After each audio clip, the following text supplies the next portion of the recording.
네, 그러면 지금부터 제 89차 최고위원회의를 회의합니다. 오늘 새벽 헝가리에서 유람선 침몰 사고로 탑승해 있던 한국인 33분 중에 7분이 사망하고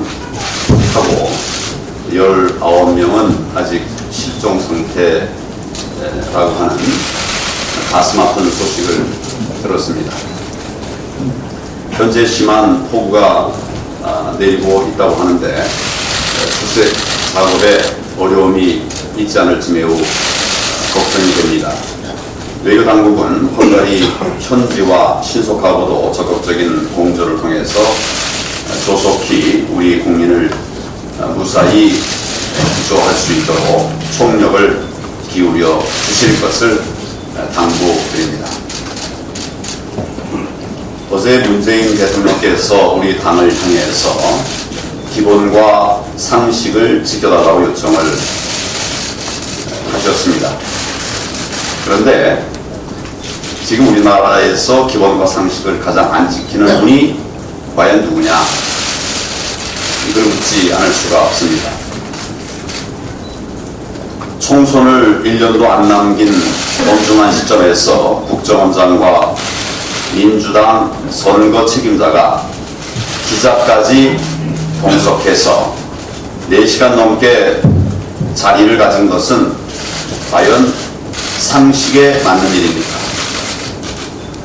양정철 원장은 문재인 대통령의 복심이라고 알려져 있는데 이런 사람이 이 시기에 국정원장을 만난 것이 과연 상식에 맞는 일입니까? 총선 이야기는 없었다고 주장을 하지만은 도대체 그 말을 누가 믿겠습니까? 그동안 늘 여야 합의로 처리해왔고 제1당이 반대하고 국민 절반이 반대하던 선거법을 패스트 트랙으로 밀어붙이는 것도 기본과 상식에 어긋나는 일 아닙니까? 국민 60%가 찬성하는 우리 당의 국회의원 10% 감축안을 여야 합의로 처리하는 것이 오히려 상식적이 아닙니까? 지금이라도 패스트트랙 사고하고 처리하는 것이야말로 기본과 상식에 부합하는 일이라고 저는 생각합니다. 국민은 경제 파탄, 민생 파탄으로 고통을 받고 있는데 경제가 성공적이라고 말하는 대통령은 과연 상식에 맞는 것입니까? 전 세계가 유례없는 경기 호황과 고용 풍년을 맞고 있는데 나홀로 마이너스 성장, 역대 최악의 실업률을 기록한 것부터가 전혀 기본과 상식에 맞지 않는 국정 운영입니다. 제1야당이 열기로 한 강원도 산불 대책회의에 공무원들이 한 사람도 안 나왔습니다. 도저히 상식적이라고 할 수가 없습니다. 6개 부처 차관, 한전 부사장이 일제히 불참했는데 청와대에서 불참 지시 내린 것 아닙니까? 재난으로 고통받는 국민들을 외면하고 국회를 농락하고 있는데 이것이 과연 상식이고 기본입니까? 북한에 이렇듯 제1야당을 끊임없이 자극하면서 과연 무슨 낯으로 국회 정상화를 이야기할 수 있다는 것입니까? 북한의 탄도미사일을 발사체라고 우기고 탄도미사일이라고 말하는 것이 과연 상식에 맞는 일입니까? 미국은 북한의 탄도미사일이라고 이미 확인을 했고 북한도 스스로 탄도미사일이라고 주장하고 있는데 청와대는 여전히 분석 중이라고 하니 군도 분석 중이라고 하니 이게 과연 비정상 아닙니까? 북한이 미사일을 쏘면서 남북 군사 합의를 파탄 냈는데도 한마디 항의조차 못하는 것, 정말 우리의 기본과 상식에 어긋나는 일입니다. 문재인 정권이야말로 역대 최악의 비상식 정권이고 대통령 스스로 전혀 기본을 지키지 않고 있습니다. 대통령이 경제와 민생 챙길 생각은 하지 않고 끊임없이 제1야당을 자극하면서 정쟁을 부추기고 있는데 기본과 상식으로 돌아가야 할 분은 바로 대통령 본인이 아니신가 생각합니다. 무엇이 국정의 기본이고 무엇이 올바른 상식인지 대통령께서 심사숙고해 주실 것을 당부를 드립니다. 민노총의 불법이 도를 넘었습니다. 현재 대한민국에서 가장 기본과 상식을 안 지키고 있는 또 하나의 집단, 바로 민노총입니다. 이들이 하는 행태를 보면 민주노총이 아니라 민패노총이고 공권력까지 짓밟는 것을 보면 민단노총이다 라고 하는 말이 나오고 있는데 과언이 아니라고 생각합니다. 전국을 오가면서 가는 곳마다 민폐를 끼치고 있습니다.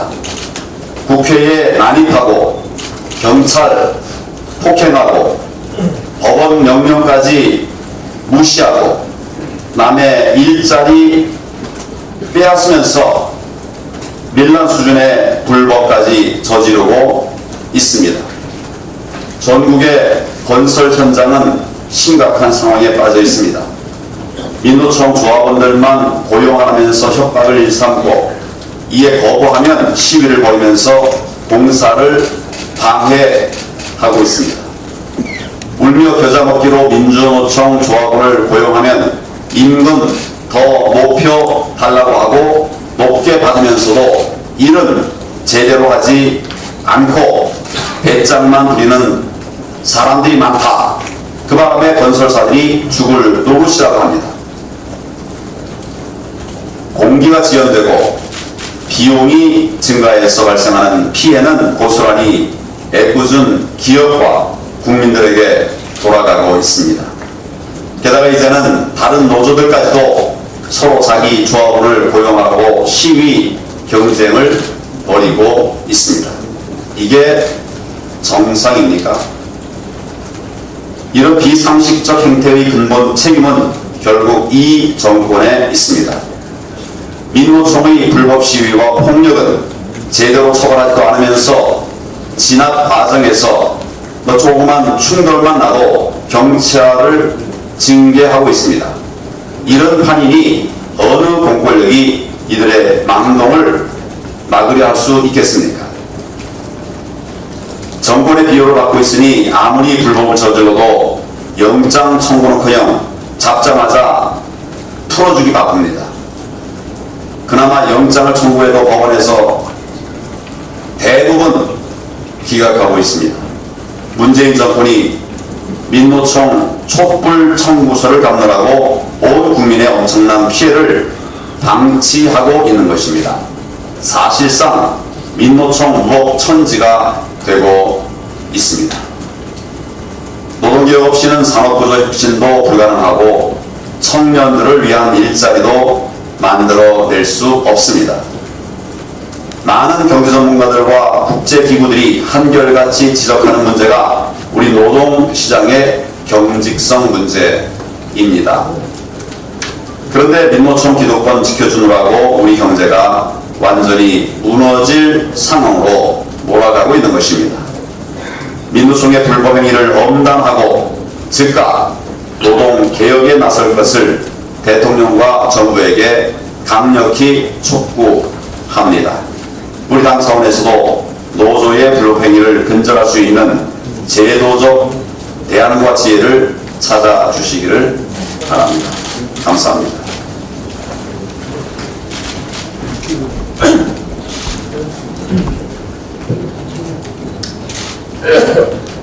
자리랑 현 신분에 대해서 교수님께서 말씀하셨지만 정말 사망자가 벌써 보고 있습니다. 삼각 부인의 말입니다. 추총된 분들이 제가 전원이 구조되기를 바라면서 외교 당국도 만전의 노력을 해주실 것을 다시 한번 부탁드립니다. 어제 문재인 대통령께서 의치 태극 국무회의를 주재하면서 우리 당을 겨냥해서 기본 상식을 진행했습니다. 오늘날 최전방 야당 공격수는 문재인 대통령이신 것 같습니다. 의치 태극 의원 중에 야당 공격을 한줄 넣었습니다. 경제, 안보, 인생 무엇 하나 제대로 안 되니 이제 야당과의 전쟁으로 지지층을 결집하고 이슈를 풀어보겠다는 것 아닌가 이런 생각이 듭니다. 다른 이들에게는 혹독한 잣대를 들이대면서 자신들에게는 한없이 반대한 이 정권이야말로 기본과 상식을 논할 자격이 없습니다. 인사를 보십시오. 한마디로 내가 하면 검증, 남이 하면 흠집내기입니다. 이 세상을 오직 친문과 반문으로 나눠서 보는 반쪽짜리 시각 인사를 하고 있습니다. 식구끼리 인사만 반복하고 있습니다. 믿을 사람은 식구밖에 없다는 생각인 것 같습니다. 기밀 유출 게임도 역시 이중잣대의 결정체입니다. 청와대 책임에 뒤져서 정치 보복하는 것으로 시작한 정권입니다. 정권 출범 후 지난 2년 내내 과거를 들쑤시기 위해서 온갖 기밀을 공개했습니다. 기밀 유출을 논할 자격이 있는지 묻고 싶습니다. 결국 내가 하면 폭로, 남이 하면 유출인 것입니다. 내가 하면 적폐청산, 남이 하면 경제입니다. 그런데 이렇게 야당 공격에 문재인 대통령께서 어제 최전선에 나선 이유는 서훈, 양정철 선거 공작, 서양 선거 공작 의혹에 대한 우려가 작용한 것 아니냐 하는 그런 분석이 있습니다. 걷잡을 수 없이 커지는 관건 선거 의혹을 무마하고 국민의 관심과 분노를 한국당에 돌리기 위한 그러한 포석이 아닌가 하는 이야기입니다. 지금 서훈, 양정철 두 원장의 만남에 대해서는 이 모임이 성립되게 된 경위 그리고 택시비 대납 경위 등에 대해서 석연치 않은 의혹이 많이 제기되고 있습니다. 예컨대 택시비 대납 부분에 대해서도 이 식당 주인의 말씀과 양정철 원장의 변명이 다릅니다. 또 동석한 기자를 비롯해서 모두 현금으로 음식값을 냈다고 합니다. 현금 영수증 끊어서 받았는지 묻고 싶습니다. 기자가 동석했으니 어떤 총선 이야기가 오고 갔겠냐고 양정철 원장이 반박합니다.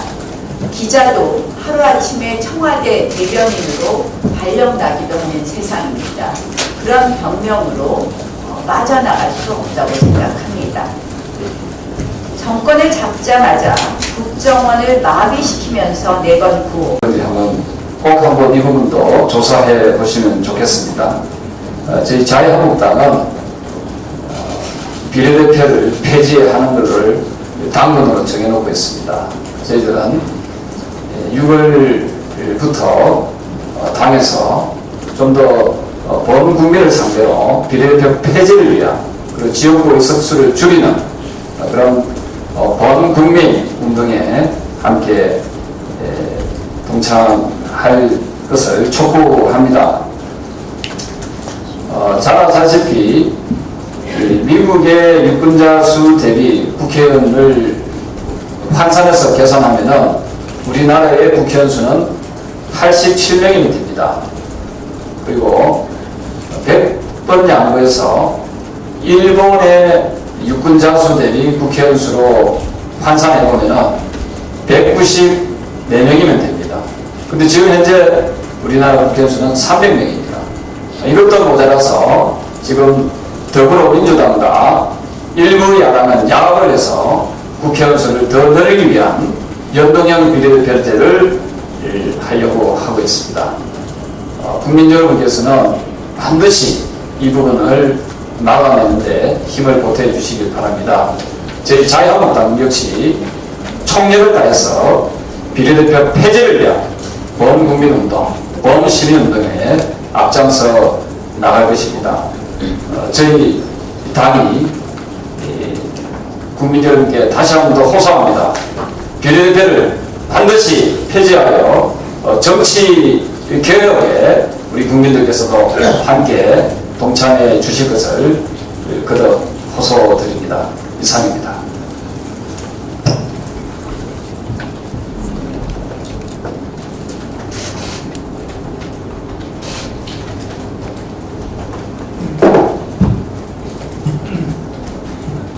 민주당 표창원이라는 국회의원은 박근혜 대통령 누드와 합성의 범죄를 저질러 놓고 표현의 자유, 예술의 자유라고 뻔뻔하게 말하면서 우겨댔습니다. 지금도 온갖 방송에 출연하여 궤변을 늘어놓으면서 국민을 속이고 있습니다. 민주당 정청래라는 전 국회의원은 방송에 나와 문재인 트럼프 대통령이 통화한 것을 로데이터로 더 받아봤다고 자랑했습니다. 그래놓고 국가 기밀 문제가 되자 평소 나의 식견과 유머 그리고 문학적 상상력 운운하면서 뻔뻔하게 궤변을 늘어놓고 있습니다. 오히려 자기를 공격하면 허위사실 유포로 법적 조치하겠다고 합니다. 왜 민주당에는 이런 사람들만 모여 있을까요? 이 뻔뻔함으로 강효상 의원에 대해서 기밀 누설 이렇게 말하고 있는 겁니다. 실제 근본은 무엇인지 아십니까? 제1야당 탄압입니다. 그런데 교묘하게 국가 기밀 누설이라고 하면서 그 부분 숨기고 있는 겁니다. 문제가 되는 내용 이렇습니다. 다 아시겠지만 문재인 대통령이 트럼프에게 한국에 오라고 초청했다.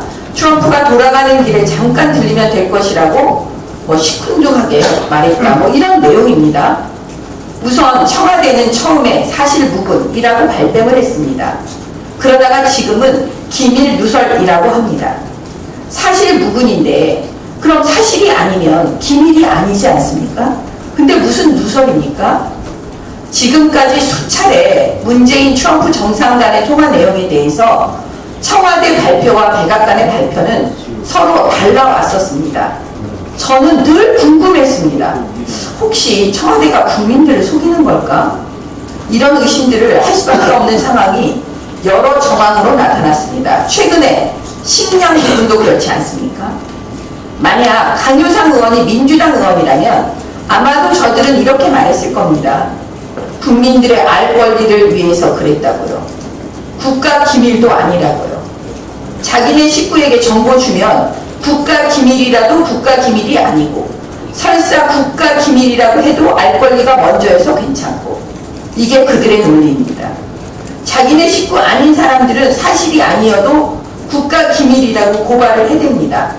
정말 고발 좋아하는 집권 여당과 청와대입니다.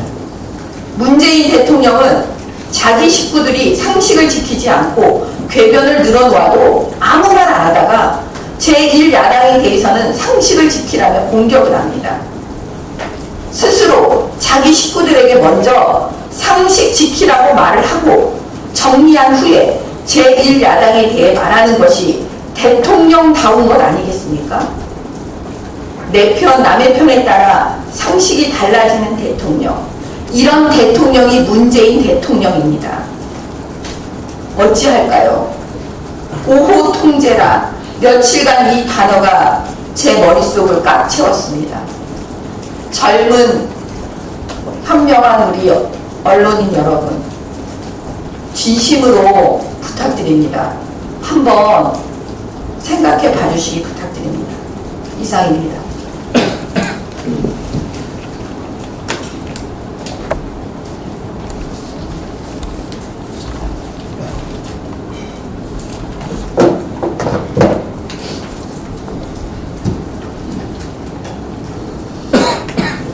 예, 어제 스위스 국제경영개발대학 IMB로 잘 알려져 있습니다만 여기서 금년도 국가 경쟁력 평가 결과를 발표를 했습니다.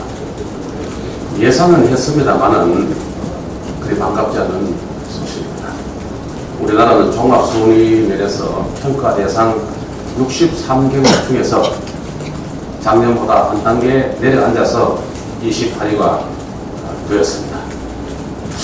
역대 그 한국 순위를 한번 봤는데요. 그 2008년도, 9년도 그 언저리에 글로벌 금융위기 때 31위로 가장 부진했습니다. 그리고 그 이후에 빨갛게 22위 되어 있습니다만은 여기에 해당되는 것이 2011년, 12년, 13년이 상대적으로 가장 높게 평가를 받았습니다. 지금은 그 중간한데 금년에 또 높은 평가를 받지 못하고 있습니다. 이 결과는 작년 실적입니다. 그런데 우리보다 앞선 나라에 어떤 나라가 있느냐 한번 봤더니는 1등이 싱가포르입니다. 2위가 홍콩입니다. 3위가 미국이고요. 중간에 보니까 중국이 13위로 되어 있습니다. 대만이 16위입니다. 그리고 저 가보면은 태국도 25위로 우리보다 앞서 있습니다. 우리 그 90년대에 해자됐던 우리 4마리 아시아 용 중에 한국만이 부진을 면치 못하고 있습니다. 왜 이렇게 내려앉았나 보니까 이해가 됩니다. 경제성과 정부 효율성, 인프라, 기업 효율성 4개 부분을 평가를 하는데 제일 부진했던 것이 경제성과 부분이었습니다. 이 부분이 20위에서 27위로 추락을 했습니다. 국내 경제, 무역, 고용 전부 떨어졌습니다. 성장률이 마이너스가 되고 투자가 10% 이상 줄고 수출이 6개월 계속 마이너스, 일자리 증가, 회복 이런 것들이 고스란히 반영된 결과다 이렇게 봅니다. 정부도 이 사실을 좀 이렇게 의식을 했는지 지난 21일 고용노동부가 처음으로 최저임금의 급격 인상이 일자리에 악영향을 끼친다는 보고서를 내놓고 또 최저임금 인상 부작용을 일부 인정하는 모습을 보이고는 있습니다. 부총리와 청와대는 제외하고요. 그런데 여전히 그 대책으로 정책 지조를 바꾸기보다는 국민 세금 재정으로 메우려고 하고 있습니다. 그런데 이 국민 세금으로 메우는 재정 IMD가 또 경고를 하고 있습니다.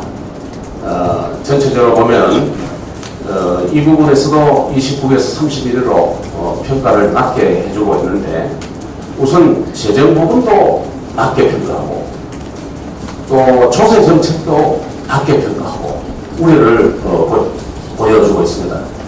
이런 가운데 빚내서 추경하겠다. 그 사업 속에도 일자리 예산이라고 가져온 것이 현금 사업을 더해서 돈을 더 지출하겠다. 이러면 이게 국민들이 용인할지 모르겠습니다. 걱정이 됩니다. 당장 세수 호응이 금년에 끝이 납니다. 그래 금년에 끝이 나면은 금년 실적을 평가하는 내연도 IMD 평가는 뭐 30이 훨씬 넘어로 최악 수준으로 닿지 않을까 걱정이 됩니다. 대통령이 원하는 대로 국가 채무 비율을 60% 될 때까지 재정을 끌어서 쓴다면은 대한민국의 국가 경쟁력은 그야말로 급전직하하더라 걱정이 됩니다. 문재인 대통령과 청와대는 이번 결과가 소득주도 성장 정책 실패가 가져온 해외발 한국 경제의 경쟁력 평가다 이렇게 인정을 하시고 정책 기준을 전면 바꿔주시기 바랍니다.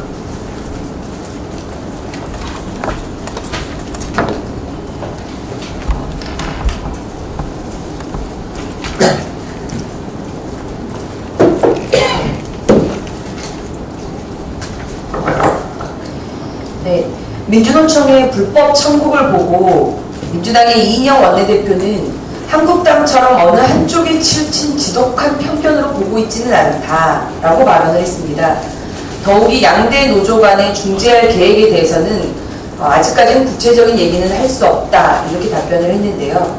저는 여당 원내대표가 불법을 불법이라 말 못하고 모호하게 말하기 때문에 공권력이 더 눈치보기로 소극적으로 대처하는 것이다 이렇게 평가할 수밖에 없을 것 같습니다. 더 이상 무소불위의 폭력노조에 대한 공공의 파괴를 지켜볼 수는 없습니다. 이에 노동조합의 폭력 시위를 퇴출시키는 내용의 폭력노조 퇴출법을 오늘 발의하고자 합니다. 폭력노조 퇴출법의 내용은 다음과 같습니다. 노조의 불법 폭력은 즉각 중지되어야 됩니다. 따라서 폭력이나 파괴 행위를 통한 쟁의 행위에 대해서는 노동위원회의 의견을 얻어서 그 행위를 즉각 중지시키도록 하겠습니다. 또한 폭력이나 파괴 행위를 한 노동조합 및 관련자에 대한 처벌이 너무 관대합니다. 이에 폭력이나 파괴 행위를 한 노동조합 및 관련자에 대한 벌칙을 강화하는 내용도 담았습니다. 또한 노동조합이 폭력, 파괴 행위 등의 명백한 불법인 쟁의 행위를 3회 이상 할 경우 행정관청이 노동위원회의 의결을 받아서 노동조합을 해산할 수 있는 내용도 담았습니다. 더 이상 노동조합의 폭력과 파괴 행위에 국가의 공권력이 무시당하고 국민이 피해를 입는 일은 없어야 할 것입니다. 이에 폭력노조 퇴출법을 제정해서 합리적이고 평화적이고 타협적인 노사관계와 문화가 정립되는 데 최선을 다하겠습니다. 이상입니다.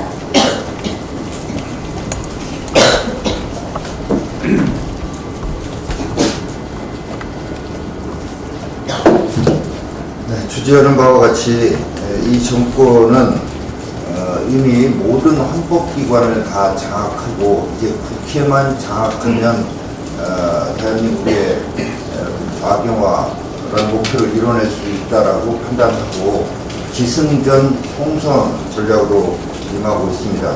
이 정권의 총선 전략의 실체가 이번에 그 서훈, 양정철 두 사람의 심야 공작 표동을 통해서 드러나고 있다고 봅니다. 이 정권의 이 총선 전략은 말 그대로 문재인 대통령, 문재인 총괄, 양정철 기획하에 상풍 전략으로 명명할 수 있지 않을까 생각을 합니다. 부풍, 그리고 금풍, 관풍이 아닌가. 이 부풍을 전체적으로 책임지고 진행하는 것이 바로 서훈 국정원장이라고 보여집니다. 서훈 국정원장과 북한 전문 기자라고 하는 사람과 양정철이 이번 심야 공작 표동은 바로 부풍을 일으키기 위한, 그래서 총선에 임박해서 지난 지방선거 하루 전날 싱가포르 회담 했듯이 김정은 방남 이런 것들을 추진하기 위한 공작 오임이 아니었나라고 의심할 수밖에 없다. 이 금풍을 주도하고 있는 사람은 바로 이해찬 대표다. 연초부터 예타 면제 사업 발표, 지역별 순회하면서 무차별적인 예산 특탄 발표에 이어서 이제 전 부처 장관을 이해찬 대표가 릴레이로 만난다고 합니다. 이거 분명히 총선과 무관하다고 할 수 있겠습니까? 여당 대표가 전 부처 장관을 만나서 결국은 예산 퍼붓기 지시를 할 것이고, 이것이 총선에서 금풍을 일으키려고 하는 이런 선거 전략하에 움직이는 것이다라고 보여집니다. 이 관풍을 주도하고 있는 것은 조국 민정수석입니다. 이미 수많은 문제 있는 사람들, 특히 조혜주 중앙선관위 상임위원 임명 뒤에서 모든 것들을 검증 제대로 안 하고 오히려 검증했음에도 불구하고 밀어붙이도록 했던 이런 청와대입니다. 지금 차관급 인사를 통해서 자기 사람들 갖다 차관급까지 다 장악해서 공무원 조직을 꼼짝 못하게 하겠다. 휴대폰 사찰을 통해서 공무원들 정말 이 옥죄는 이런 것들을 통해서 관풍을 일으키고, 그래서 서부풍, 이금풍, 조관풍이라고 하는 이 삼풍 전략으로 내년에 입법부 권력을 장악하고자 하고 있는 이러한 집권 여당의 행태에 대해서 정말로 분노하면서 우리 자유한국당 국민과 함께 민풍으로 당당하게 맞서 나가겠다, 이런 말씀을 드립니다. 최근에 이 시중에서 문제는 문재인이다라는 말을 들고 있습니다만, 이것을 최근 며칠 사이에서도 절감하고 공감하지 않을 수가 없다는 말씀드립니다. 본인의 외교적 무능과 관련해서 벌어진 일에 대해서 본인이 직접 나서서 야당을 공격하는 대통령, 이런 모습을 보면서 많은 국민들은 김정은한테는 온갖 모욕을 당해도 그렇게 만면에 웃음을 띠고 어떻게든 도와주고 해주겠다고 하면서 같은 국내 우리 정치 파트너인 야당에 대해서 왜 이렇게 대통령이 옹졸하고 치졸하게 직접 나서서 야당을 공격하는가? 과연 과거의 대통령들도 이렇게 대통령이 직접 나서서 야당 공격한 적이 있었는가 하는 생각을 떠올리지 않을 수 없게 하고, 앞서도 말씀이 있었습니다만 산불대책이 우리 대한민국의 이런 정치 문화상 대통령 내지 청와대가 직접 가지 말라고 하지 않았다면 이런 일이 차관들, 국장들이 일제히 빠지는 일이 가능했겠는가, 이런 생각을 모든 국민이 할 겁니다. 이 노조 문제와 관련해서도 마찬가지입니다.